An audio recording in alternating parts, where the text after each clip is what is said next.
திரு புரட்சி கவிதாசன், இப்போ திட்டமிட்டு இந்தி திணிப்பை இல்லை தன்னுடைய கொள்கை திணிப்பை இந்த இடத்துல மத்திய அரசு அமல்படுத்த பார்க்குதா?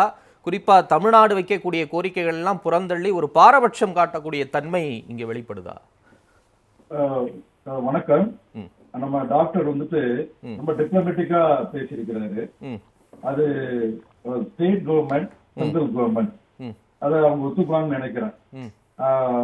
மத்திய அரசு அல்லது ஒன்றிய அரசு, மாநில அரசு அல்லது அவங்க சொல்ற மாதிரி பிராந்திய அரசு, ஏதோ ஒண்ணு இருந்துட்டு அவங்க பிராந்திய. அதனால ஆஸ் பர் அவர் அரசியலமைப்பு சாசனப்படி மத்திய பட்டியல், மாநில பட்டியல், பொது பட்டியல் அல்லது ஒத்திசைவு பட்டியல், அவங்க சொல்லணும் ஒன்றிய பட்டியல் சொல்லிக்கிட்டோம். இதுல கல்வி ஒத்திசைவு பட்டியல் எனும் பொது பட்டியலுக்கு இந்தியாவின் இந்திய ஜனநாயகத்துடைய இருண்ட காலம் அல்லது படுகொலை செய்யப்பட்ட காலம், அரசியலமைப்பின் மீதான தாக்குதல் காலம் என்று சொல்லத்தக்க அந்த நெருக்கடி காலத்துலதான் இந்த மாநில பட்டியலில் இருந்த கல்வி உரிமை பொது பட்டியல் என்று சொல்லக்கூடிய ஒத்திசைவு பட்டியலுக்கு போகுது. சென்ட்ரல் லிஸ்டுக்கு போகலங்க, நல்லா புரிஞ்சுக்கணும். ஒன்றிய பட்டியலுக்கு போகல, மாநில பட்டியல்ல இல்ல, ரெண்டுக்கு இடையில இருக்கிற ஒத்திசைவு பட்டியலுக்கு போகுது, கன்கரண்ட் லிஸ்டுக்கு போகுது.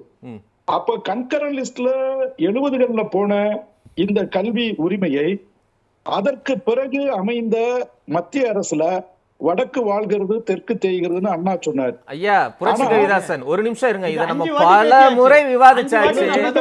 எமர்ஜென்சிக்கு பிறகு எத்தனை முறை பாஜக ஆட்சிக்கு வந்திருக்கு, திமுக கொண்டு வரலங்கிறத நான் கேட்கிறேன். எமர்ஜென்சியை இருண்ட காலம் என்று சொல்லக்கூடிய பாஜக அந்த இருண்ட காலத்தில் மாநிலத்திலிருந்து எடுத்துட்டு போய் பொதுப்பட்டியல்ல நிறுத்தினா அந்த அநியாயத்தை தட்டி கேட்பாங்களா? இல்ல புரட்சி கவிதாசன், இல்ல நேரம் வேஸ்ட் ஆகும். புரட்சி கவிதாசன், நான் ஸ்ட்ரைட்டா சப்ஜெக்ட்டுக்குள்ள வரேன். ஒண்ணு இல்ல, இதெல்லாம் நம்ம நிறைய விவாதிச்சு அவங்க கொண்டு வரலன்னே வச்சுக்கிருவோம்.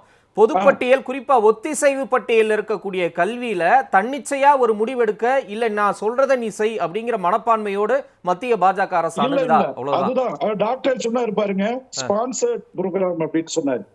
அதாவது 60-40 60-40 என்கிற அடிப்படையில தான் இந்த கல்வி திட்டத்துக்கான நிதி ஒப்புதல் அளிக்கப்பட்டுள்ளது. அதாவது அவருக்கு தெரியும், அதே மாதிரி நம்ம நண்பர் லெனின் இருக்காரு, அவருக்கும் தெரியும், அவங்க எல்லாம் சட்டம் தெரிந்தவர்கள்.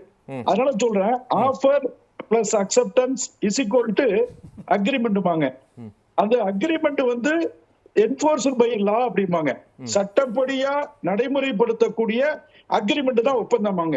இப்ப ஏற்கனவே புரிந்துணர்வு ஒப்பந்தம் மத்திய அரசுக்கும் மாநில அரசுக்கும் இடையில இந்த எஸ்எஸ்ரீ, இந்த பிஎம் ஸ்ரீ சம்பந்தமா ஒப்பந்தம் ஏற்பட்டுள்ளது. அந்த ஒப்பந்தத்துல இவங்க பிரத்யேகமா சில விலக்கு கேட்டேன் அப்படின்னு சொல்றாங்க. இத கூட நம்ம மத்திய கல்வி அமைச்சர் சொல்லல. ஆனா இம்ப்ளைடா அவர் அரசு நிதியை நிறுத்திருச்சு அப்படின்னு தான் கம்ப்ளைண்ட் பண்றாரு ஒழிய, ஆனா இம்ப்ளைடா என்ன நடந்திருக்கு அப்படின்னா, அந்த 2 பேருக்கு இடையுமான புரிந்துணர்வு ஒப்பந்தத்துல தமிழக அரசு சில பிரத்யேகமான விதிவிலக்குகளை கேட்கிறாங்க. சரி, அந்த விதிவிலக்கு இவங்க ஆஃபர் பண்றாங்க, அவங்க அக்செப்ட் பண்ணணும். அப்பதான் அக்ரிமெண்ட் ஆகும். பண்ண மாட்டேங்கிறீங்கங்கறதா சரிங்க क्वेश्चन. ஏன் அக்செப்ட் பண்ண மாட்டீங்க? எல்லா மாநிலங்களும் சரிநிகர் சமமானவை. அப்படிலாம் கிடையாதுங்க. அப்படின்னா மாநிலங்களே இந்தியாவுல தேவையில்லையே. இல்ல ஒரு நிமிஷம் இருங்க. ஒவ்வொரு மாநிலத்துக்கும் ஒரு இறையாண்மை இருக்கு. இல்ல, ஏக இந்தியாவுக்கும் என்ன நடைமுறையோ அதுதான் நடைமுறை. ஒரே நிமிஷங்க, நான் ஒண்ணே கேக்குறேன். ஒரே நிமிஷம் புரட்சி கவிதாசன், மத்திய அரசின் புதிய கல்விக் கொள்கையை மாநில அரசு ஏற்றுக்கொள்ள வேண்டும் என்று எந்த கட்டாயமும் இல்லை. மாநில அரசுகள் தங்களுக்கான கல்விக் கொள்கையை வகுத்துக் கொள்ள அதிகாரம் உள்ளது. பிஎம் ஸ்ரீ பள்ளிகளை காரணம் காட்டி ஒருங்கிணைந்த கல்வி திட்டத்தின் கீழ் வழங்கப்பட வேண்டிய நிதியை மறுப்பது அநீதி அப்படின்லாம் குரல்கள் வருது. இது எப்படி பார்க்கலாம்? இந்த குரல்கள் சரியான நீங்க எடை போட்டு பாருங்க. இந்த குரல் யார் சொல்றா தெரியுமா? உங்க கூட கூட்டணியில இருக்க பாட்டாளி மக்கள் கட்சி சொல்லுது. உங்க கூட கூட்டணியில இருந்த எடப்பாடி பழனிசாமி இன்னைக்கு அறிக்கை விடுறாரு. ஒரே நிமிஷம் புரட்சி கவிதாசன், இன்னைக்கு தமிழ்நாட்டுல இந்த திட்டத்துக்கு ஏன் தமிழ்நாட்டுக்கு நிதி வரலன்னு தான் எல்லாரும் கேக்குறாங்க, எக்ஸப்ட் பாஜக.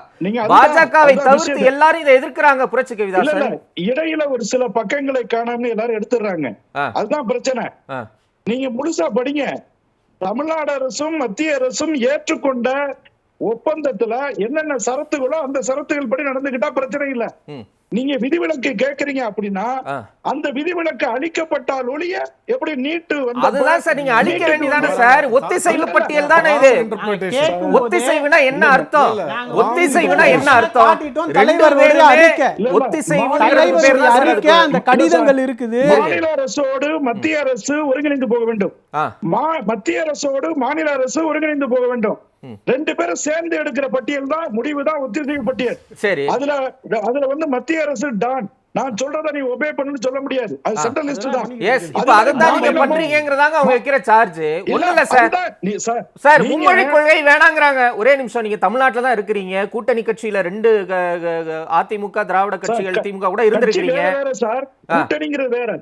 இல்ல, தமிழ்நாட்டுல இருமொழி கொள்கை தானே இங்க நம்ம கடைபிடிச்சிட்டு இருக்கோம். மும்மொழி கொள்கை சொல்றாங்க. எங்க சித்தாந்தம் இல்ல சார். கூட்டணியில இருக்கறனாலே நாங்க வந்து சித்தாந்தம் நீங்க தனித்துவமாவே இருங்க. நான் அத क्वेश्चन பண்ணல. நான் என்ன கேக்குறேன், அரசியலமைப்பு சாசனம் பொதுப்பட்டியலை பொறுத்து என்ன சொல்லுகிறது? அதனுடைய சரத்துகள் படிதான் நடந்து கொள்ள முடியும். ஒரு நிமிஷம் இருங்க. தமிழ்நாட்டுல இருமொழி கொள்கை தானே இருக்கு. இங்க மும்மொழி கொள்கையை கடைபிடிக்கணும்னு நீங்க சொல்றது வந்து கண்டிப்பா கடைபிடிக்கணும்னு ஒரு அத்துமீறலா இல்ல இவங்க செய்யறது அத்துமீறல் எடுத்துக்கிறதா? இது 60 இந்த மொராஜி தேசாய் காலத்துல இருந்தே இந்த பிரச்சனை ஏற்படுதுங்க. இந்தி எதிர்ப்பு பிரச்சனை ஏற்படுது. என்னைக்கு தேசிய கல்விக் கொள்கை வகுக்கப்பட்டு மும்மொழி கொள்கை குறிப்பா ஹிந்தி இந்தியாவுடைய அபிஷியல் லாங்குவேஜா டிக்ளேர் ஆனிச்சோ அன்னையில இருந்து பிரச்சனைங்க.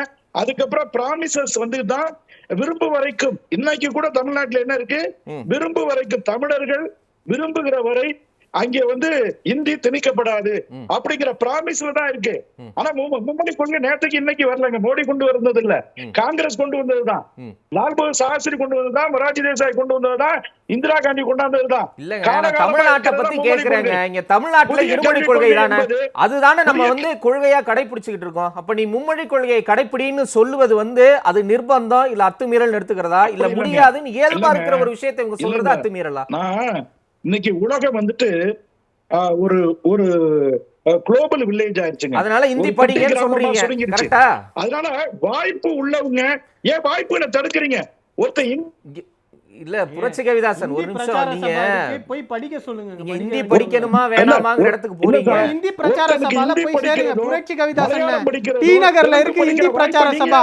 உங்களுக்கு ஆசை இருந்தா போய் அங்க போய் படிங்க. அத திறந்து வச்சதே திமுக தான். அதான் திமுக நடத்துற பள்ளிக்கூடத்துல இந்தி கத்து கொடுக்குறாங்க.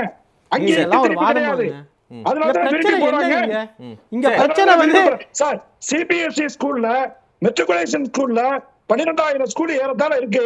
ஏறத்தாழ 8,000 ஸ்கூல் திமுக சார்பு அமைப்புகளா நபர்களால் நடத்தப்படுகிறது. அந்த ஸ்கூல்ல எல்லாமே இந்திய சொல்றீங்க. ஆதாரம் 12,000 திமுக நடத்துது சொல்லட்டும். பிரச்சனை அது இல்ல. இப்போ பிரச்சனை வந்து ஸ்கூல்லயும் இந்தி கிளாஸ் இருக்குங்க. இந்தி கிளாஸ் இருக்கு. சொல்லட்டுமா? கல்லூரி பட்டியல் கூட 20,000 ஸ்கூல் நடத்துது. சரி, ஒரே நிமிஷம். அந்த 20,000 வரலாறு பொய்யை வரலாறா சொல்லுது. இந்தி கத்துக்கணுமா? அரசு ஸ்கூல் பத்தி பேசுவோமா? கண்டிப்பா என்ன மொழி எத்தனை முறை பஜனை வைக்கிறீங்கன்னு. வர இல்ல புரட்சி கவிதாசன், நீங்க வந்து எமர்ஜென்சி பத்தி பேசுறீங்க, இந்தி படிக்கணும்னு மறைமுகமா வலியுறுத்துறீங்க. அந்த காலத்துல நேரு கொடுத்த பிராமிஸ சொல்றீங்க. நான் பிஎம் ஸ்ரீ இந்த திட்டத்தின் கீழ வரக்கூடிய இந்த விஷயத்துக்கு தான் நான் கேக்குறேன். இல்ல, இந்த ஸ்கூலுக்கு மாநில அரசு பிஎம் ஸ்ரீ ஸ்கூல்ல ஒரு புரிந்துணர்வு ஒப்பந்தம் போடும்போது என்ன விதியோ என்ன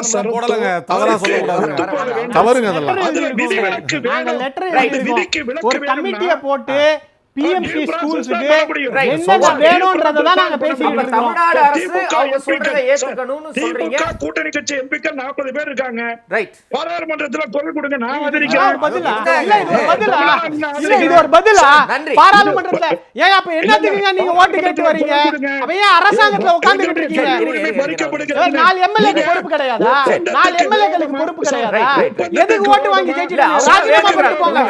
4 எம்எல்ஏ ராஜினாமா பண்ணிட்டு அவங்க வேணும்ங்கறாங்க. அவங்க எதுக்கு ராஜினாமா பண்ணணும்? இல்ல இல்ல, இவங்க சொல்றாரு 40 எம்பிக்கள் தான் போய் பேசணும். அப்ப என்னதுக்கு இவங்க எதுக்கு ஒரு அமைப்பா தமிழ்நாட்டுல உட்கார்ந்துட்டு இருக்காங்க? சரி, நன்றி நன்றி நன்றி. திரு புரட்சி கவிதாசன் சொல்லுங்க. இப்ப சொல்லுங்க. இல்ல, அதாவது இந்தியாவுல நடைமுறையில் இருக்கக்கூடிய கல்வி திட்டங்கள் பல வகையில இருக்கு. அதுல சிபிஎஸ்இ கல்வி திட்டம், மெட்ரிகுலேஷன் கல்வி திட்டம், தமிழ்நாட்டில் இருக்கிற சமச்சீர் கல்வி திட்டம், அது மாதிரி தொடக்க கல்வி திட்டம், உயர்கல்வி திட்டம், அப்படியெல்லாம் பல திட்டங்கள் இருக்கு. நான் என்ன கேட்கிறேன், ஒரு மாவட்டத்திற்கு ஒரு நவோதயா பள்ளி, அதாவது ஒரு நவோதயா பள்ளி வந்துச்சுன்னா அனைத்தும் ஒரு 2 லட்சம் ரூபாய் இலக்குக்கு கீழே, ஆண்டு வருமானம் 2 லட்சம் ரூபாய்க்கு கீழே இருக்கிற ரிக்ஷாக்காரோட பிள்ளையும், ஆட்டோக்காரருடைய பிள்ளையும், கீரை விக்கிற அம்மாவுடைய பிள்ளையும், ஆப்பஞ்சூர் அம்மாவுடைய பிள்ளையும் படிக்க முடியும். அனைத்தும் ஃப்ரீ. வேர்ல்டு ஸ்டாண்டர்ட்ல ஸ்கூல் படிக்க முடியும்.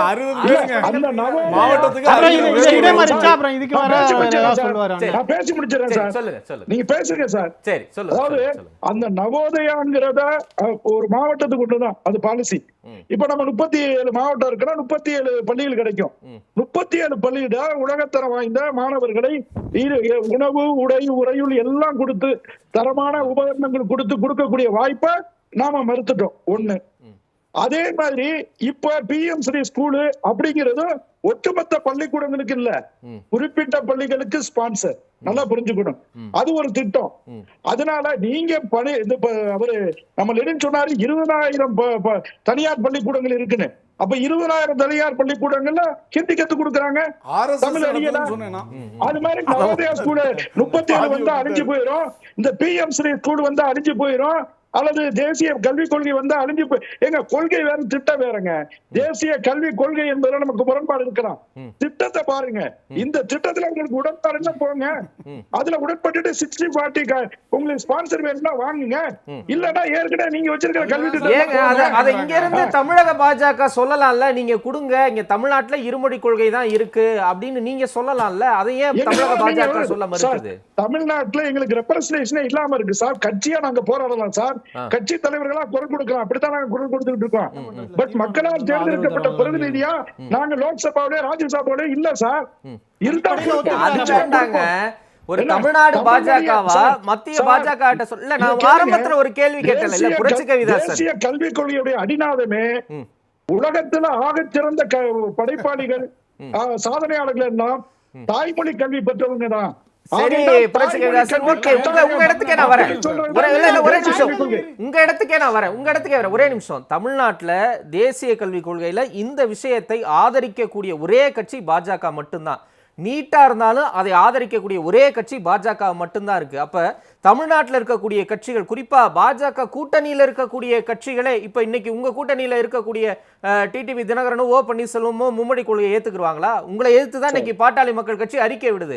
சோ தமிழ்நாடு எந்தெந்த பாதையில எல்லாம் போகுதோ அந்த பாதையில தமிழ்நாடு பாஜக போவதற்கு என்ன சிக்கல் இருக்கு, இல்ல வேறு வகையான ஏதாவது நிர்பந்தம் இருக்கான்னு நான் கேட்கிறேன்.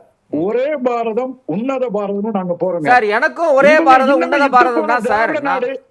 இத்து போன திராவிட நாடு. தேவையில்லாத வார்த்தை எல்லாம் பேசக்கூடாது. இல்ல தேவையில்லாத வார்த்தைகள் எல்லாம் பேசக்கூடாது. இல்ல இல்ல தேவையில்லாத வார்த்தையை பேசுறேன், நானும் பேசுவேன் சார். யாருங்க பேசுறாரு? அவர் பேசவே இல்லையே. ஹாலிஸ்னேட் பண்ணிட்டு இருக்காரு அவரு. ஹாலிஸ்னேட் பண்ணிட்டு இருக்காரு அவரு. போறோம் சார். நான் என்ன கேக்குறேன், காங்கிரஸ்க்கு காவிரியில கர்நாடகா காங்கிரஸ் தனியா பேசிக்கிட்டு இருக்காருன்னா பேச விடுங்க. தனியா அது மாதிரி நீட் தேர்வுல அவர் தனியா பேசுறாரு. நாங்க பேசாதெல்லாம் பேசுறதா நினைச்சு பேசுறாரு. சிபிஎம்க்கு கேரளாவோட ஒரு கொள்கை, தமிழ்நாட்டுல ஒரு கொள்கை, பாஜக உட்பட எல்லாருக்கும் அந்த கொள்கை இருக்கு. உன்னத பாரதம் தேசிய நோக்கம் எந்த கட்சிக்கு சார் இருக்கு? கம்யூனிஸ்ட் விடுப்புணர்வு பெற்றவர்கள் காட்டி கொடுத்தது. நீங்க என்ன பண்ணீங்க? பாஜக RSS சொல்லுங்களேன், 2 பக்கம் பேசுங்க, 40 லைன் சொல்லுங்க பாப்போம். எத்தனை பேர் தியாகிகள்? நீங்க எந்த தேசத்துக்கு நீங்க நின்னீங்க? எந்த காலத்துல நின்னீங்க? தேசத்தோட வளர்ச்சி சொன்னதை ஒண்ணே சொல்றேன். கம்யூனிஸ்டுகள் கேரளால ஒரு நிலைப்பாடு, தமிழ்நாட்டுல ஒரு நிலைப்பாடு சார். ஆனா பாஜகவுக்கு பேசுறீங்க. ஜென்ராம் சார் சொல்லட்டும் சார். நான் சொல்றேன் சார். சரி நானே சொல்றேன் சார். நான் சொல்றேன் சார் கேளுங்க டாக்டர் நிறைய போட்டுருங்க சார். சரி சார், நான் பேசுறேன் சார். சார் நான் கேக்குறேன் சார். சரி வெயிட் பண்ணு. நீங்க டாக்டர் நிறைய சரி வெயிட் பண்ணு. நிகழ்ச்சி நடத்துங்க. சரி வெயிட் பண்ணுங்க.